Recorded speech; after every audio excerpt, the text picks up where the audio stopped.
we are going to get to the rights section. So this is always the big point of contention where everyone has questions about the master recordings. How did he sign away his rights? Why did he sign away his rights? What actually did he sign away? All of that is in this section. Welcome back to Wine and Chill, your home for all things millennial adulting and entertainment law shenanigans. That is a new addition. Thanks to all of you for watching my Kanye West recording contracts commentary video that I posted a few days ago. It's linked here in the cards and down below. And actually a huge shout out. I think most of you are here because of the shout out that Empressive's channel gave to me. So I've linked her video below where she shouted me out, which I'm so grateful. Thank you so much again. It's very kind of you, and it feels nice to feel seen, to be honest. As an attorney, you're usually on the back burner and nobody thinks about you. So it was nice to feel that, you know, people do value my work, and it's nice to know that y'all are also nosy busybodies and want to read contracts with me. So that does make me happy. So welcome to my channel. For all of you that are new, which is most of you because I'm counting these numbers, you guys have let me know in the comments, which I very much appreciate all of your feedback. I've read all of it, that you want to see a series about entertainment contracts, books, film, media, sports, all that jazz, as well as music contracts. So we're gonna make a series. So this will be part 2 of the Kanye 2-part episode that I did promise you. And then I'm going to move on into an entertainment law series. Some of you mentioned certain people that you'd like to see. One caveat being, happy to talk about any and everything entertainment law related, but we'll have to see if those contracts are public record. So for complete transparency, and as a reminder, I used to be an entertainment attorney and now I work in tech. Tech is a bit more calm, but I am still a nosy busybody, I'm not gonna lie. So whenever people leak their stuff, I do read it. So any of the contracts or the agreements that you mentioned, if they are out in the public, then we can go over them. If they're not, that means they're confidential, and also I wouldn't have access to them anyway. But I will do my research and see what we can find. So with that being said, just want to put that out there again, that I'm not affiliated with any recording label or any entertainment company at this time, and I have no interest in going back. And then also, time for our disclaimer. And a disclaimer before our disclaimer.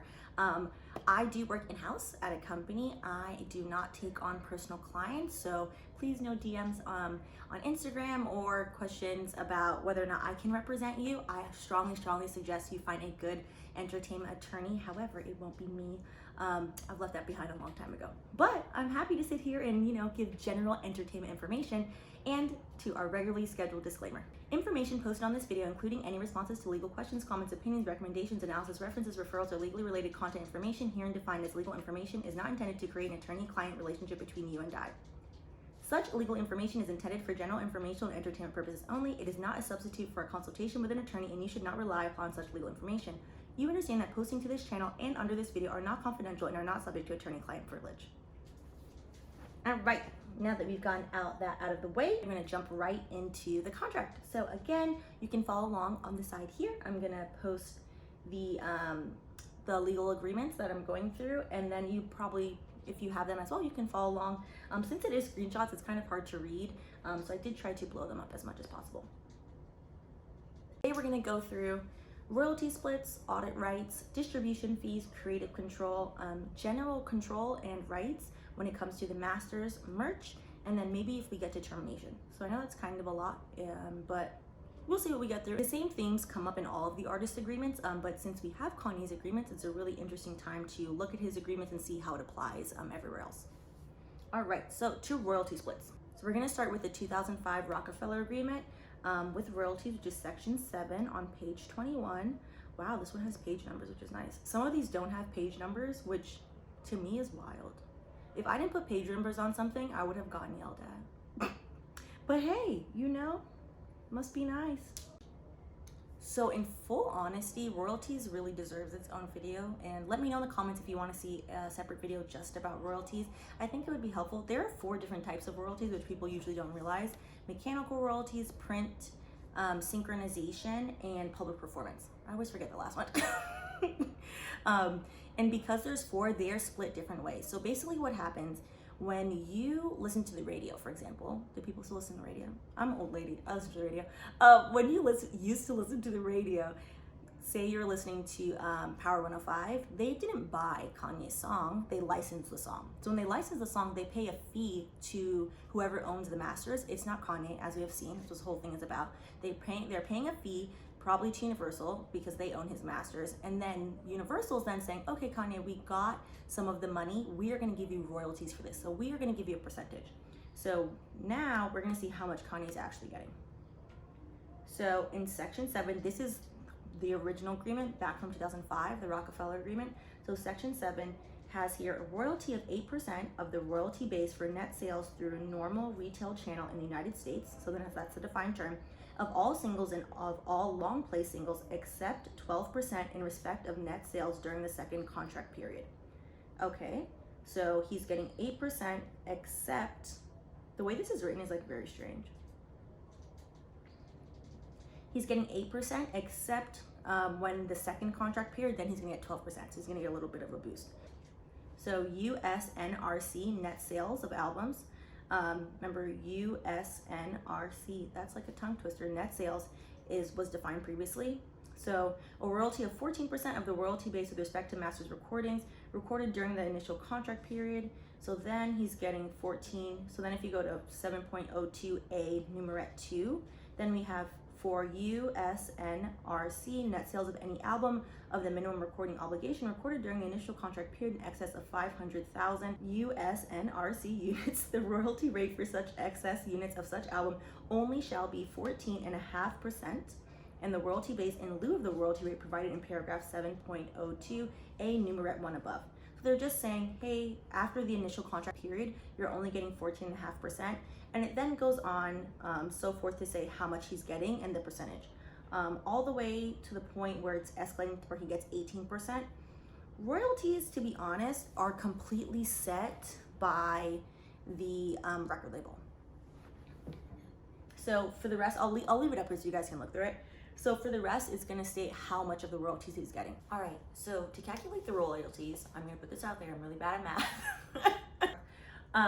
But we would take that percentage that we just talked about and then multiply it by the amount of album sales, or by the amount of basically radio licenses. The radio licenses probably aren't public knowledge, but the album sales you could definitely look up.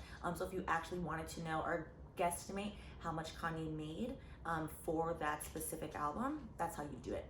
Basically, an easier way to do this would be, so that audit that we're about to talk about, and he's basically telling the label, hey, for these 3 years, I don't agree with the royalties that you have given to me. He sent a letter, and in the letter, he likely listed it out. However, the letter wasn't in any of the documents I received. So, and remember, these are public documents, so it's whatever was on Twitter. But yeah, it probably stated like, hey, you gave me X amount, and then when his accountant went over the royalties, the accountant probably didn't agree and was like, actually, this is wrong, and that's why they asked for the audit. So, cool. So let's look at this in context. He did all this work. We've already established that all of the expenses for the promo of all of his songs he's paying for. The record label didn't pay for it. They loaned him the money. It came out of his check. He had to pay it back. And now they're saying, okay, cool. So when anybody plays your music, and mind you, this is 2005. This is before digital, so before Spotify, Pandora, all of that. So that digital is not even in here. They're saying now, okay, you can have 14%. From a basic standpoint of fairness, like not looking at like, okay, what's in the contract, why would that make any sense? Why would you say, oh, I did all this work and I'm only getting 14%? This foolishness is complete nonsense. And that's why these contracts are very one-sided. And this is why you see a lot of these artists now complaining, saying, hey, why don't I, like, aren't you my partner? Like, aren't we working together? You already made me pay for my promo. You made me pay for my marketing. You made me pay for all these things. Why is my royalty rate so low? Okay, if my royalty rate's gonna be so low, I wanna own my masters. Owning your masters gets rid of this problem because it changes the dynamic. So we ended the video with me giving like a very 2-second spiel about audit rights. So I wanted to kind of go more in depth with that and then read you the actual language. So for this agreement, we are in the 2014 Def Jam agreement. These same concepts, so audit rights, royalty splits, everything we've talked about, they are in all of the main agreements. Kanye has gone from different record labels. So these are all of it. It's all of it. So let's talk about these audit rights. So section 9 here, UMG acknowledged its receipt of Grantor's intent to audit the recording agreement, accounting, and royalty statements rendered for the periods commencing January 1st, 2010 through December 31st, 2013, the audit. All right, so this is, hey, intent to audit means Kanye put in a request and was like, these royalties split, something about them is not right. He has to request to audit. He just can't go in and say, walk up to Def Jam and say, hey, run me your files. Let me rummage through them. That's not how this works. Everything in legal land is about process. There's process to everything. There's process on process on process. And to be quite frank, half of it is to keep things nice and clean because attorneys are type A, but not half, 20%. The other 80% is just red tape. It's there to deter people from actually going through with things. That's the sad truth. All right, UMG hereby agrees to a prospective extension of the contractual time to commence action and prospective tolling of the statute of limitations. Statute of limitations means how long do you have to actually make a claim. There's statute of limitations and everything. If you get robbed, you can't 20 years later say, oh, Stephanie robbed me. The police will laugh at you and say, Stephanie robbed you for what, a gum? Statute of limitation has run. Statute of limitations from a non-criminal perspective, in terms of corporate law, entertainment is technically a subsection of corporate law. It's completely transactional in this standpoint as we are looking at a contract. It's set out in the agreement. So like usually it's in the miscellaneous section, which is section 10 here. It will say you have X amount of time to bring a claim under this agreement. This agreement will terminate at such period, X, et cetera, et cetera. If you don't extend the statute of limitations, you can't therefore bring. With respect to Grantor's claim, so now we're in the highlighted part. I didn't highlight this was highlighted, so Kanye must have highlighted it. He wants you to know. I don't know. Somebody highlighted it. With respect to Grantor's claims relating to those royalty statements rendered by UMG in connection with the audit. By providing the tolling agreement, UMG is not agreeing that any of the issues raised by the audit are valid or that UMG owes any additional amounts in connection with the audit, the royalty statements, or otherwise. The tolling agreement will expire, etc., etc. This entire section, to be honest, is a load of malarkey. It's basically saying, hey Kanye, we see that you have sent your request. Cool, we're gonna look into your request. By the way, we're not admitting that we didn't run you your coins. We are just telling you that we see you. What is the purpose of that? What is the purpose of that? Like, for example, we are all, everyone's going to school now virtually. Most likely, if you're in the US, you're going to school virtually, or you're sending your children to school virtually. What good is it for you to tell your professor or your teacher or your child's teacher, hey, the online web browser is not working. Can you help me? Or do we have IT in our county? Can you just send me the email of who to go to? And then the teacher then says, okay, great, this is the email of who to go to. You go to the person you're supposed to speak to, and that person says, okay, great, I've received your request, and I just want you to know I see it, and I have not acknowledged that the system is actually broken. I just want you to know I've received your request. What good is that gonna do for you? How the heck are you supposed to log on into the portal? It's not gonna do anything. Also, these audits are most often conducted by the record labels themselves, which again, internal investigations, as we have seen throughout the news, throughout many industries, are useless. You have internal biases when you have internal investigations. When you're looking at audit language, or not you, when you're an attorney, because remember, you are gonna get an attorney because Stephanie is not your attorney. When your attorney is looking at these audit sections, suggest to them, and if a good attorney will know this, and tell them like, hey, I want a third-party auditor. I want a third-party auditor that's not me, and that's not the record label, that is objective and not subjective, and can come in and say, hey, I received the request, we will complete the request within 30 days, whatever the amount is, things of that nature. This basically gives no timeline. It doesn't say how long it takes for them to complete the request. He's complaining for, remember, the periods of January 1, 2010 through December 31st, 2013. He's saying for 3 years he's getting underpaid. And all this says is, okay, well, we're gonna extend the time period we have to audit this, and we'll let you know. People often question why artists don't have money. It's because the record label has all of their money. And I'm not saying like, oh, you know, maybe they're mismanaging their money. Maybe they are, maybe they aren't. But when we're just looking at the facts of the legal process, and when we're looking at the facts of what's in the contract, this is not fair.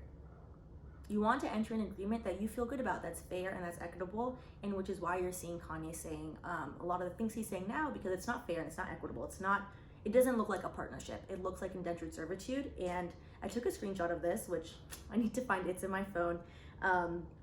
Somebody made a comment saying that this is indentured servitude, which I had said in the last video, but also sharecropping.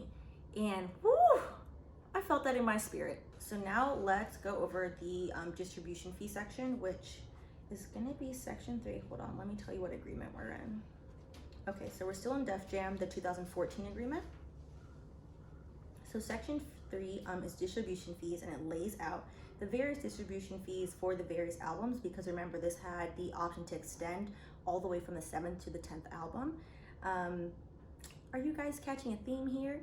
We have royalty fees, distribution fees, management fees.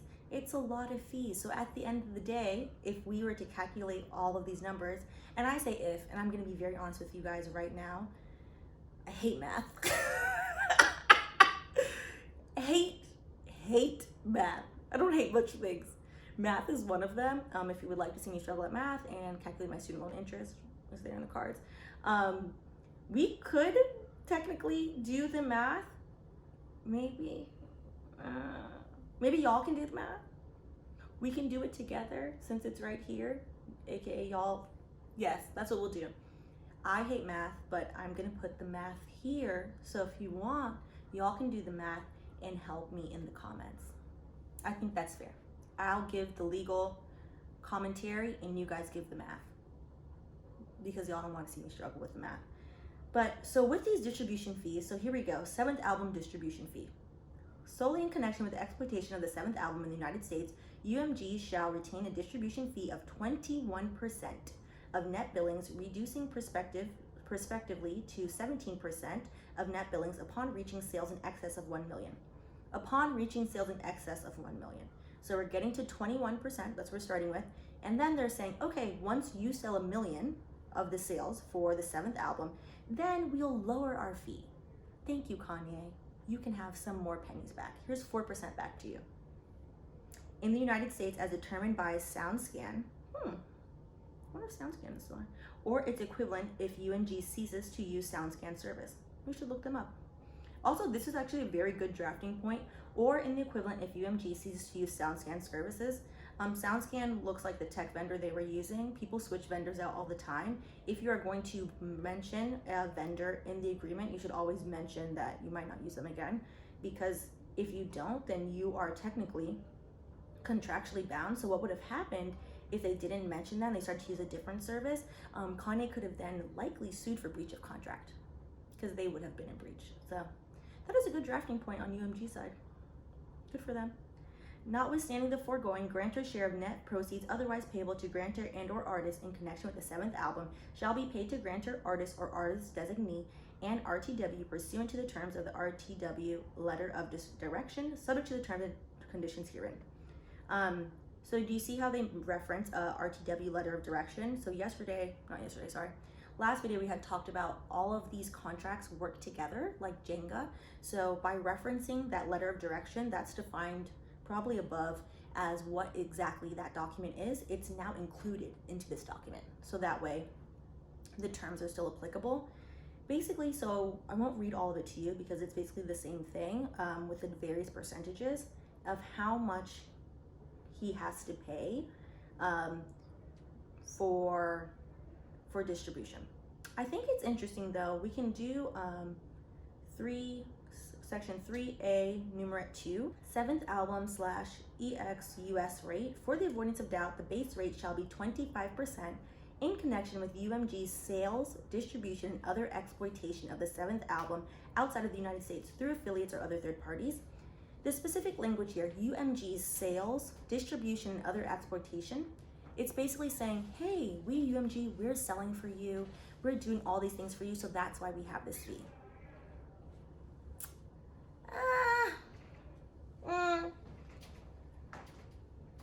We're in the 21st century now. A lot of these things that the record labels historically have been allegedly that they're doing, all of these sales, all this extra work, they have entire teams built to do this. I don't know if it's actually necessary. I think that's what you're seeing with like the democratization of music, is artists basically saying, okay, you guys are charging me 25%. That's a quarter of my earnings for what? Everything's online. Once I put it online, I can just set it up myself. What do I need you for? You're having the pushback of what the artist saying, well, what do I need you? Like, is it really worth 25%? Are you some magic excellent salesman? So let's go to the Rockefeller Agreement from 2005, and we're going to talk about creative control. So this is going to be section 3.06. Artist performances hereunder shall be reasonably consistent in concept and style, and each master recording delivered hereunder will be similar in general artistic concept and style to master recordings previously delivered hereunder. This attorney really likes the word hereunder. I'm gonna be honest, legalese is called legalese for a reason, because people just use these stupid words just to add fluff. Like, attorney drafting is very direct generally, but sometimes people get carried away, as we can see from that sentence that had said hereunder 3 times and was completely unnecessary. Which is why you should get a good attorney that can break this down for you and doesn't feel like shooting themselves from reading this. But also, you should be able to read it. When you see like hereunder, foregoing, notwithstanding the fact, for the avoidance of doubt, it's just legalese that's in there to call something out. And it makes it sound like we're doing more than we are. I'm not gonna lie.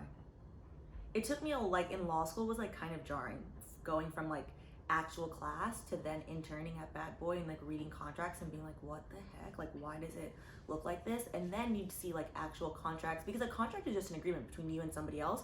You'd see contracts that artists draft themselves or like producers would draft, and it was written in plain English.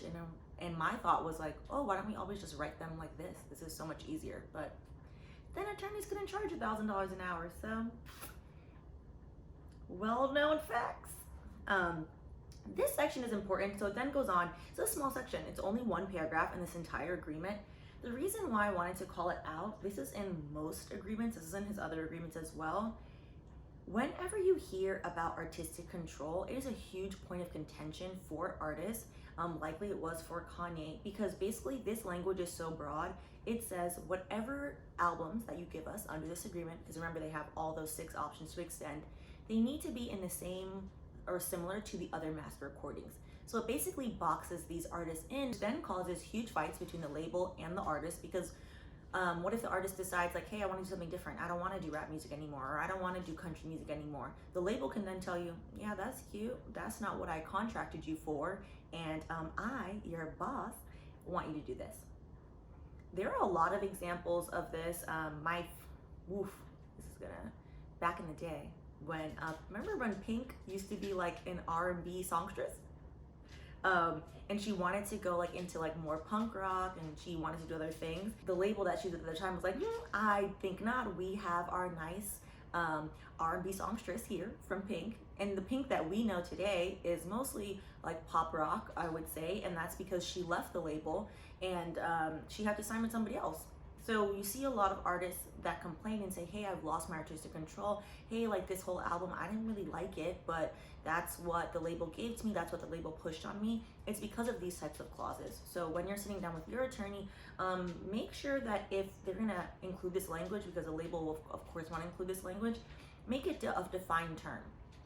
Define what, so for example, herein shall be reasonably consistent in concept and style, and each master recording delivered here under will be similar in general artistic concept. Make them define general artistic concept, so that way you have more space. Because the way it's defined here, general artistic concept can be interpreted as anything. And of course, the record label, who has 5, 10, 15, 20 attorneys, they're gonna argue that what they think general artistic concept is versus just you by yourself or you and your one attorney. So if it's a defined term, you have general artistic concept to mean anything that is considered rap, pop, any of the areas you're interested in. That will protect you more and give you a little bit more creative freedom. These types of clauses are a detriment, I think, not only to the artist, but to like society as a whole. Like the whole purpose of art and music specifically is for people to enjoy it. So like, why would you want to limit somebody? And the why is obviously money. But definitely something to look out for. As you can see, it's just one small little section in the entire agreement that's often overlooked. All right, so sticking with the Rockefeller Agreement, we are going to get to the rights section. So this is always the big point of contention where everyone has questions about the master recordings. How did he sign away his rights? Why did he sign away his rights? What actually did he sign away? All of that is in this section.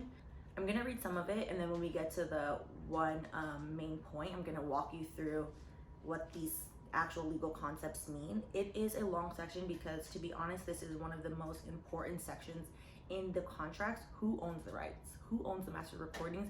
And what rights basically are signed away to the label. I won't read the entire thing to you. I'll just put it here. I know that since these are screenshots that he took of the contract, it's not super clear, but I'll read the important parts so we can talk through it. So we have section 5.01a. All master recordings recorded during the term which embody the performance of the artist from the inception of the recording thereof, all artwork created for use on or in connection with phonograph records, so that's a defined term, or other derivatives of such master recordings, including without limitation for use in advertising and artist websites, artwork, and including without limitation mobile materials, shall be deemed work made for hire for RAF. So RAF is Rockefeller. All such master recordings from the inception of the recording thereof, and all phonograph recordings and all other reproductions made therefrom, together with the performance embodied therein, all artwork and all copyrights therein and thereto, and all renewals and extensions thereof, shall be entirely RAF's property, free from any claims whatsoever by grantor, artist, or any other persons throughout the world and in perpetuity. So we'll stop there because that was a mouthful, but that is the most important part of this contract. So basically, the master recordings, which Kanye is trying to buy back, entire agreement is regarding College Dropout and then the albums after that. So this is his big money maker, the album that made Kanye, the version of Kanye that I liked.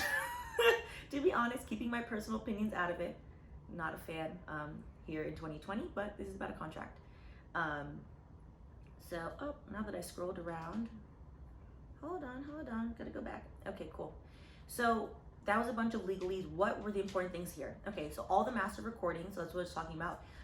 In the language, it specifically called out phonograph records. So those are the actual records. That was the defined term. And interestingly enough, including without limitation, mobile materials. So anything digital. This is 2005. So they're starting now to finally get into like, what is digital? People are listening to things on their phone. Okay, or like, this is probably not even phone back then. This is rise of iTunes, iPod. Oh my gosh, remember the iPods? So this is making all of that shall be deemed works made for hire. So works for hire is a very important concept. So works for hire is a concept of intellectual property law, and entertainment law is technically not a separate area of entertainment. It's just the field of entertainment, the industry of entertainment is encapsulated entertainment law, but the legal field has specific areas of law. So IP, corporate, litigation, employment law, maritime law, there's a bunch. Entertainment law always will have IP. Corporate is usually litigation if you have to get sued. If you get sued, unfortunately, criminal law. If you're an artist and you commit a crime, people will then kind of clump it under entertainment law because you're an artist and you're a public figure. But it's really crim. IP usually goes hand in hand with entertainment. So works for hire is a concept, or basically as I wouldn't even say artist is maybe like too specific. When you hear artist, you think of someone, like in this context, like someone that works in the music industry, anybody that creates anything. So if this is a good example. So works for hire would be like, I'm making this video. This is my video. I made it. If a company came to me and said, Stephanie, I really like your video. We want to put your video in a documentary. I'd be like, great, I'll license it to you. It's mine. I don't want to give it to you. You're going to pay me a fee to use the video. They might come back and say, no, actually, we want to buy your video. And the video will then, if I wanted to sell the video, which I don't, would become a work for hire. They would then view me and view my work as they contracted me to do the work and they would buy it. Work for hire is a very specific thing. Once you say work for hire, it's not yours anymore.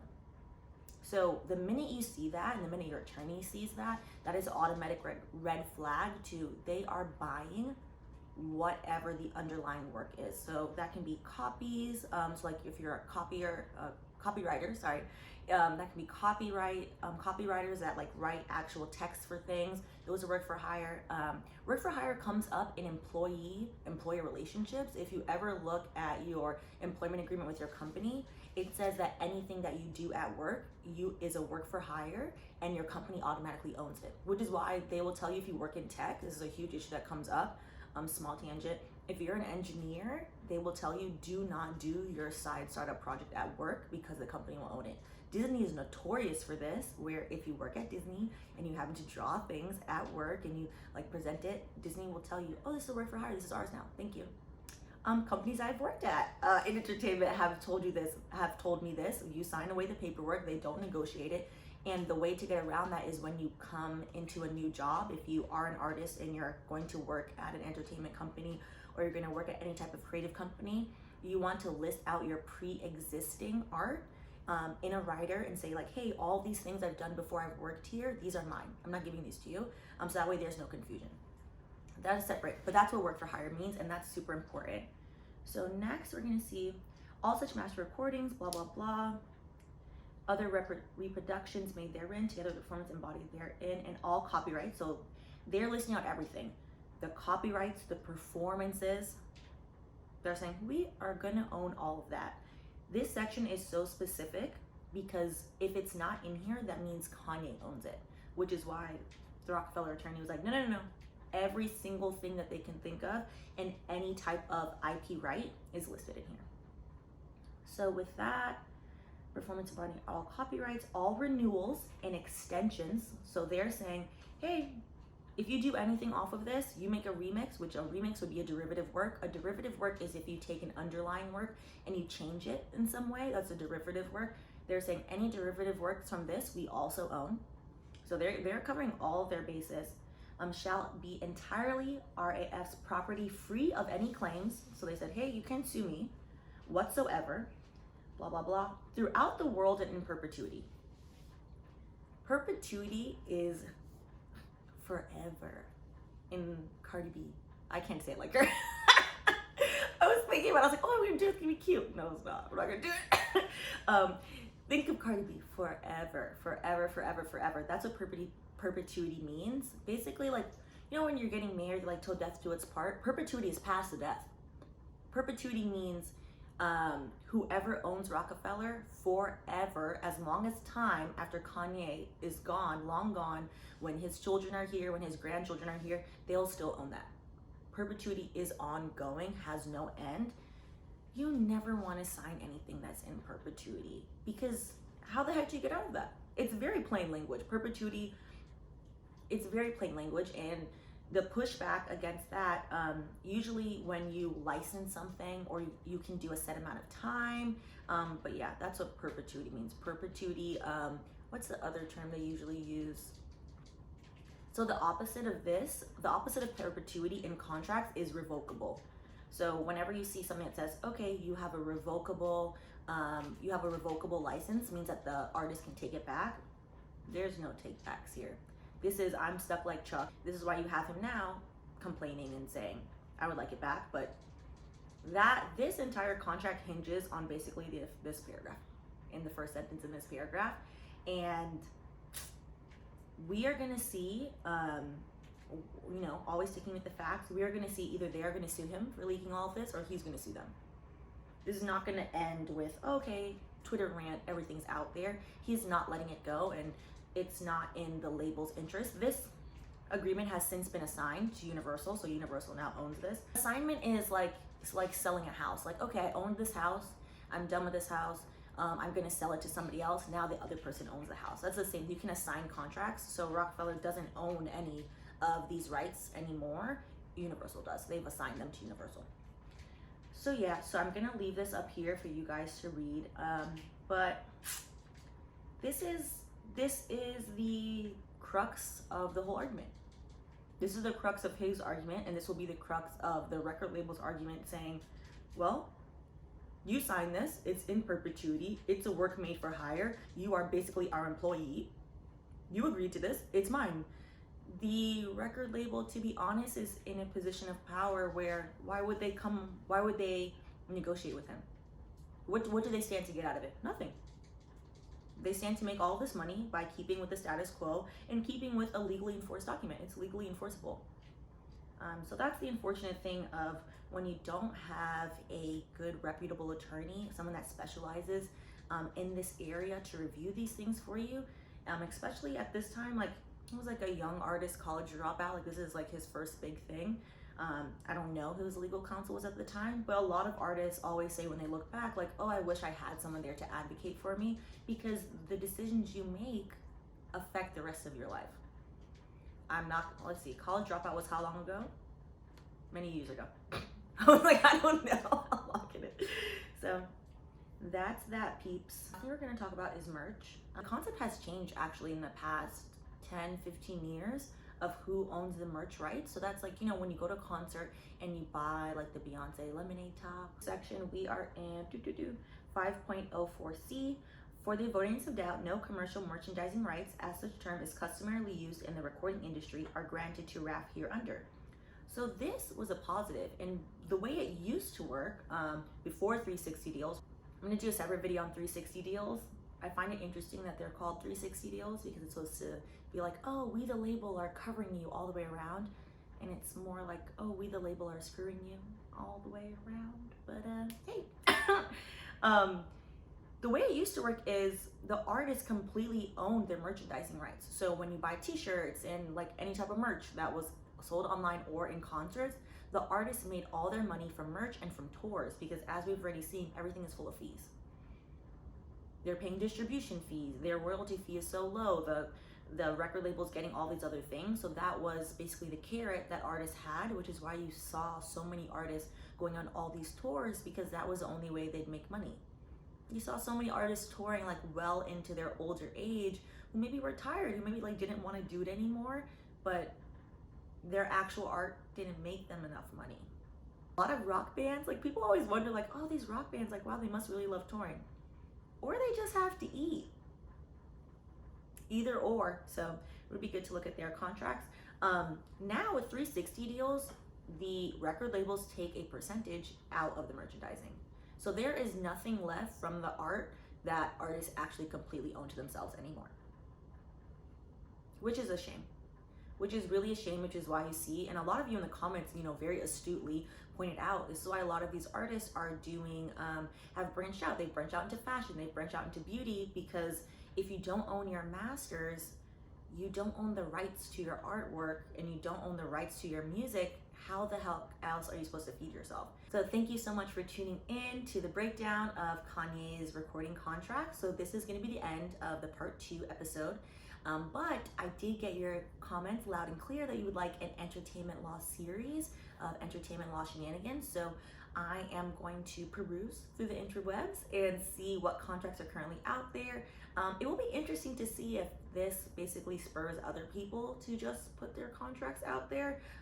Again, speak to your attorney if you're thinking about doing that, because this is not the end of the legal issue that Kanye has created for himself. So that will be interesting to see the inevitable lawsuit either from him to the music label or from Universal against him. And we can talk about that as well. With lawsuits, everything is public record, which lawsuits in that way are very good about digging up the truth, because during discovery, you have to make everything available. So we can go through some of the big legal disputes. That's probably, so past and present. So if you have any like Prince, maybe we can look at Prince's stuff if you guys would like. So let me know in the comments specific artists that you're interested in. I saw somebody made a comment about Joe Budden and the Spotify podcast contracts. I'll see if we can find that.